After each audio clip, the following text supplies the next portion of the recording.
Welcome back. As you can see, the parking signs were very confusing. Where would you have parked?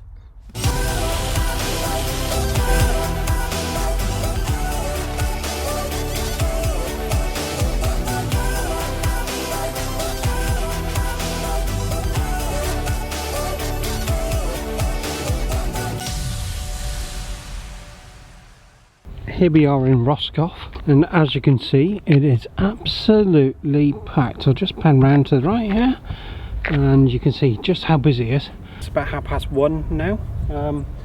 Our ferry's not till 9 o'clock tomorrow, but there is a sailing tonight at 11, and according to the website when I had a look it was free to be able to board, so they're just off to see if we can get on that one.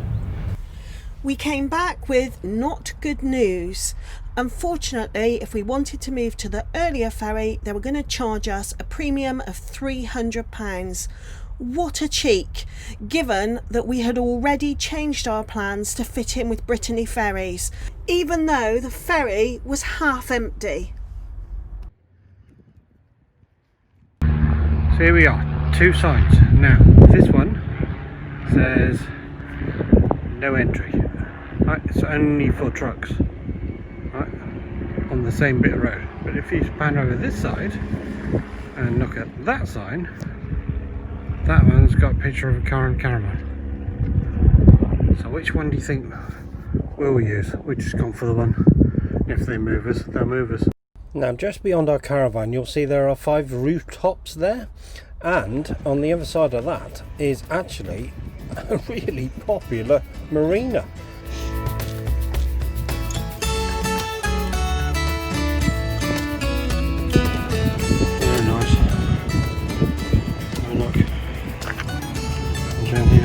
Just sit on your own deck.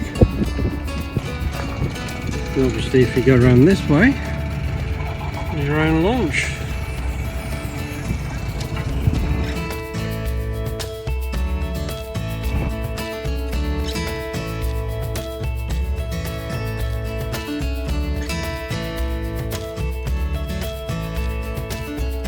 They're even wearing face masks on the boat.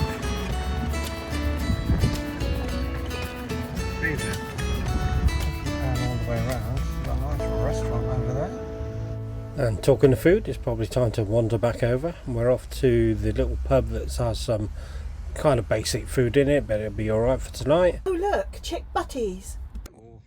So here we go. Packed up, ready to meander over to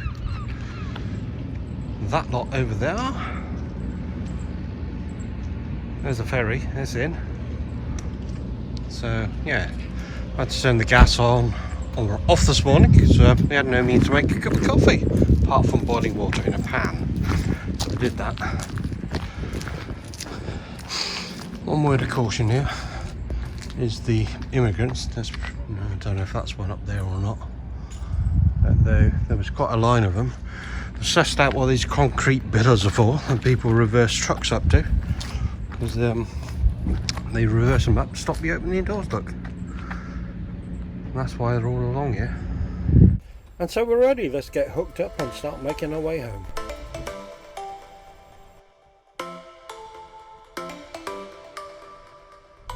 And judging by what we saw yesterday, we're fully expecting to be pulled over by the gendarmerie to inspect our caravan,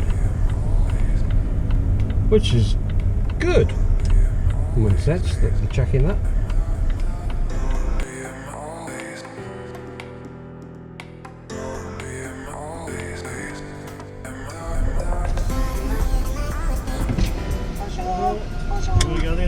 Yeah? Yes, indeed. That because the gendarmerie on the other side, but there's their car.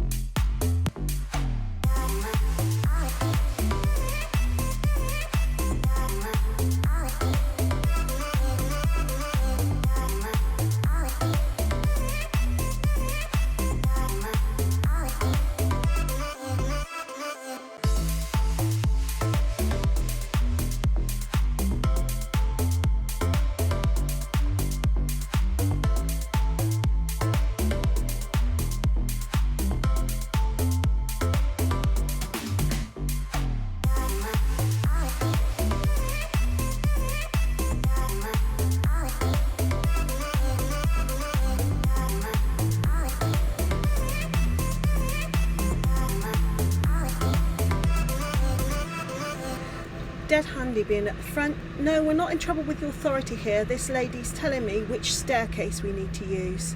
And so, face masks to the ready, and don't forget to disconnect the umbilical cable, and we're off. Here we are on our floating hotel, look. But this isn't smelly vision, and the first set of cabins, it just really stinks of fish. Luckily, that's not our cabins, so we're now on our long journey to find our little hidey hole. Just near the front of the ship, isn't it? And here we go. Be prepared for utter disappointment. Really dim, as hot as fire. There is a toilet though, and I can tell you, Steve and I won't be spending much time in here. Well, as the room only had electrical outlets for the European market, I had to wander back to the caravan and get our power banks. Being that I'm not going to be spending much time in that cabin, I thought, you know, now's a good time to go outside, and who should I see when I get out there? Bear in mind, if you're going to go away overseas and during COVID at any time, on your return, whether it's by plane or ferry, you will be asked to fill out a government track and trace form. And it's a long, complicated form which assumes you're just visiting the UK, doesn't assume that you're a resident returning. Now, we've tried and it's taken us about 3 hours to do it. Why? Because it's got to be done online. They give you a piece of paper to scan a QR code or a hugely long URL address, which is almost impossible to get right. I mean, it's blummin' ridiculous. And then, when you do finally try and get online, the Wi-Fi is terrible. And not just a bit terrible, really terrible. So you have to buy their premium, don't you? Yeah. What you end up having to do is to buy their Wi-Fi access, which is marginally better than the totally crap one, to fill in these forms that the government wants you to do. And you have to fill in them separately. So there are 4 of us, and 3 of us are 18 or over, so that's 3 people filling it in, and 1 of us has to answer David. It has taken us, well, it is now 10 to 12, and we got on this boat, that's at UK time, and we got on this boat at 8:45. So add an hour on, so yeah. Yeah. Hours to sort it out. So please be aware, and if you can do it the night before or a couple of days before, do it. But what a faff. Well, oh, and another thing about this form, if it says what date did you arrive overseas, and you put that in, but if that's outside of 14 days, it won't accept that. So you've got to lie to the form. So you've got to lie on the form so that it's only 14 days. So the form in itself is very confusing. I'm not saying this ferry's empty, but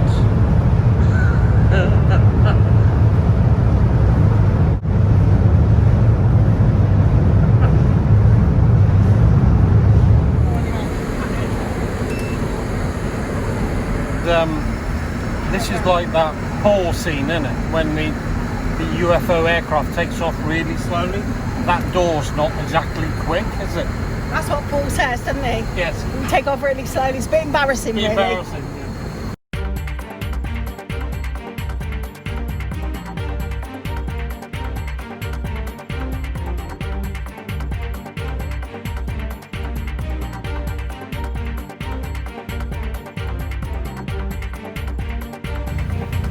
What's us first?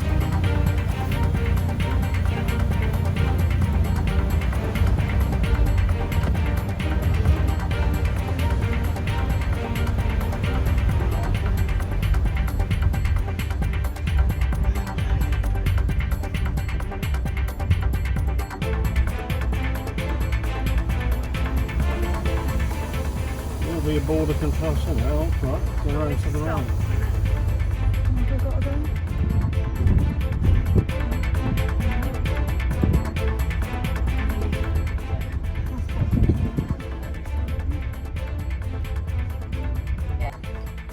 Another lane change, but get ready for this. We're now entering the British Grand Prix.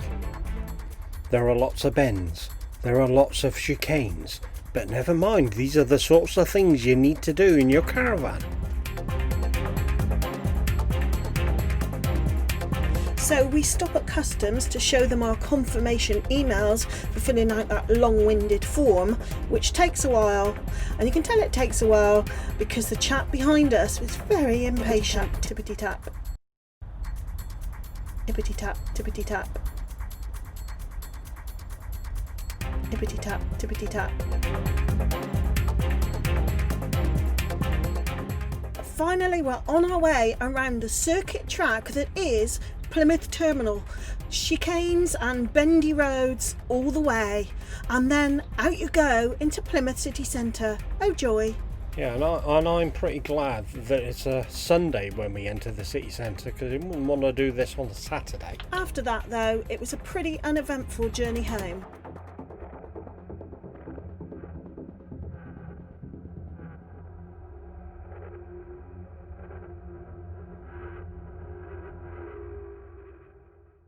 And we did clobber to what, a couple of thousand miles in making all these memories. I think you have to say it's actually a good holiday, wouldn't you agree? I would, and in 2020 we were so lucky to actually get away. That's it for this one. We hope you found it useful, and please don't forget to subscribe and hit the little bell. Thank you.